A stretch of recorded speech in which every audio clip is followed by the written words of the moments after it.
Bonjour, je m'appelle Louis, formateur à la protection civile Paris-Seine. Aujourd'hui, nous allons voir la conduite à tenir face à un enfant qui a perdu connaissance.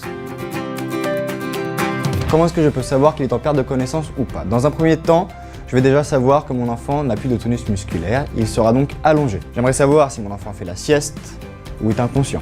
Pour cela, je vais venir à côté de mon enfant et je vais devoir le stimuler avec un ordre et une question. Comment est-ce que je vais faire ça? L'ordre, je vais venir mettre une main dans la main de mon enfant et lui demander « Si tu m'entends, serre-moi la main ». Mon enfant ne m'a pas serré la main, ne m'a pas ouvert les yeux, je sais alors qu'il est inconscient. Maintenant, j'aimerais savoir s'il respire ou s'il ne respire pas. Soyez calme, ces opérations-là sont très simples. Je vais devoir libérer les voies aériennes. Pourquoi? Une personne qui a perdu connaissance n'a plus de tonus musculaire. La langue est un muscle, ici en blanc. Vous voyez bien que là, la langue de ma victime est tombée au fond de la gorge et bloque les voies respiratoires. Ma victime est en train de s'étouffer avec sa langue. C'est pour ça que je vais devoir libérer les voies aériennes en mettant une main sur le front, deux doigts sous le menton et en basculant la tête en arrière. En faisant cette technique-là, vous voyez que ma langue se décolle du fond de ma gorge et que les voies respiratoires sont libérées. Je reproduis la même étape sur mon enfant, je vais libérer les voies aériennes. Je mets une main sur le front, deux doigts sous le menton et je bascule prudemment la tête en arrière. Maintenant que sa langue est décollée du fond de sa gorge, je vais pouvoir vérifier la respiration. Pour cela, je vais venir me pencher, mettre ma tête comme ceci, ma joue au niveau de la bouche de mon enfant et mes yeux en direction de sa poitrine. Et je vais venir évaluer la respiration pendant 10 secondes. 1, 2, 3, 4, 5, 6, 7, 8, 9 et 10. Avec mes yeux, j'ai vu la poitrine de mon enfant qui se soulève de manière régulière. Avec ma joue, j'ai senti de l'air sortir de la bouche de ma victime. Et avec mon oreille, j'ai entendu un bruit de respiration. Je sais dès à présent que mon enfant respire, il est donc inconscient. Il respire, je vais devoir venir le mettre en position latérale de sécurité. Donc pourquoi est-ce que je vais mettre mon enfant en position latérale de sécurité, en PLS? On l'a vu, tous les muscles chez un enfant qui est inconscient et qui respire sont relâchés. La langue est un muscle. Les organes à l'intérieur de mon enfant le sont aussi. Il risque d'y avoir un étouffement, voire une noyade avec les liquides présents dans le corps de mon enfant. Je vais devoir donc mettre mon enfant sur le côté avec la bouche ouverte pour faciliter, si besoin, l'évacuation de ces liquides.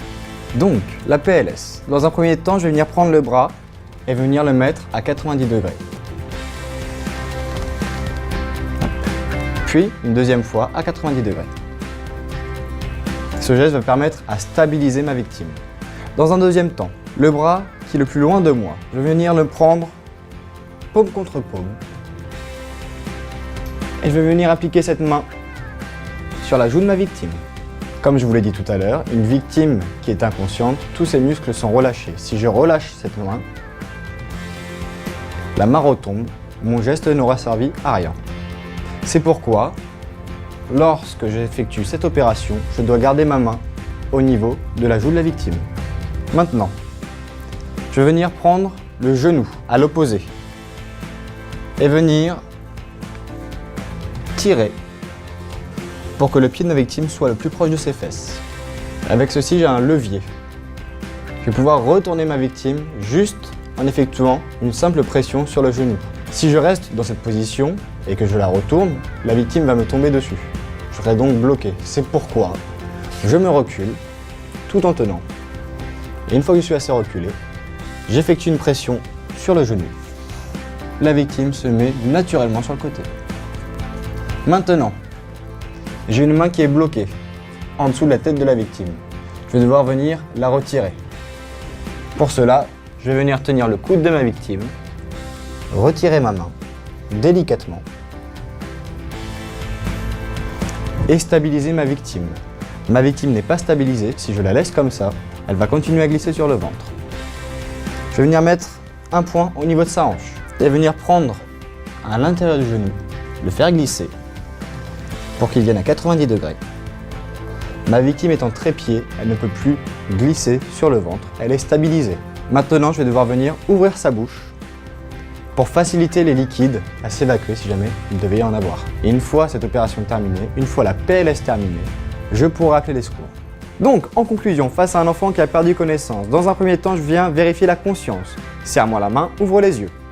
Dans un deuxième temps, je vais venir effectuer une libération des voies aériennes pour vérifier qu'il respire.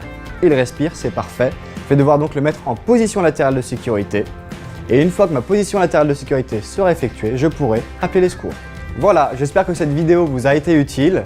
Je vous dis à très bientôt pour de prochaines vidéos premiers secours sur la chaîne Doctissimo.